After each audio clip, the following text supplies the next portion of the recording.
Bismillahirrahmanirrahim. Assalamualaikum warahmatullahi wabarakatuh.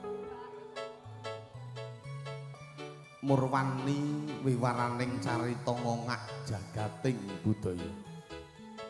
Marsudi ing reh budaya karana luhuring budaya dadi ukuraning jiwa Jawa. Para pinisepuh sesepuh ingkang tuhu kula bekteni sarta siniyudan dening para mabrayan para tamu kakung sinedahan putri ingkang winantu ing pakromatan. Langkung-langkung kadang sutresna pametri budaya saha pabrayan ageng wonten ing panekan Sangga Runggi RT setunggal RW gangsal Ndagen Jaten Karanganyar ingkang tuhu luhuring budi. Ngaturaken wilujeng dalu, wilujeng pinanggih kalih kula lan sak keluarga ageng paguyuban campur sari jangkep Alrosta.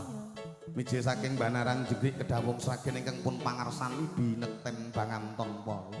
Dalu kalenggan dumugi benjang-enjang siang keparang-parak sowan ngemban dawuh panjenengan ingkang mengkugati Bapa Wirawan adalah Ibu Sudarmi.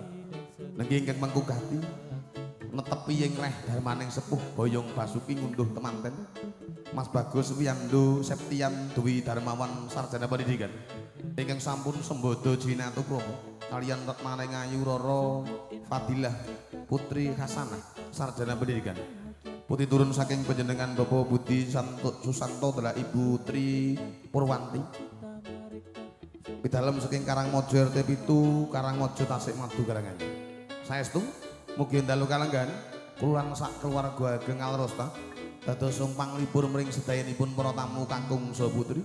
Langkung-langkung ingkang mengkugati dalu kalenggahan nglenggono lan kepara ndada samudayanipun tetemtu kathah ing reh kekiranganipun lumantar kula nyuwun ageng ing samudra pangeksami. Dalu kalenggan Alrosta sowan kinantenan catur Hangga Widawati setunggal bawa sawiji badhepun tepungaken yang saya sebutkan namanya mohon berdiri. Wiji saking Mojo Gedang Karanganyar Mbak Iis Tabita kepareng jumeneng diajeng. Yang kedua Ngaminan Jawa Timur Salsa Felisa Tasik Madu Karanganyar Nita Savana Wekasan Boyolali Lisa Rahma. Sagotamu kakung Sobutri para penisepuh ingkang winantu ing sekolahan Basuki pripun gojaipun kanca-kanca dongkrek ayo salam pamduka katur.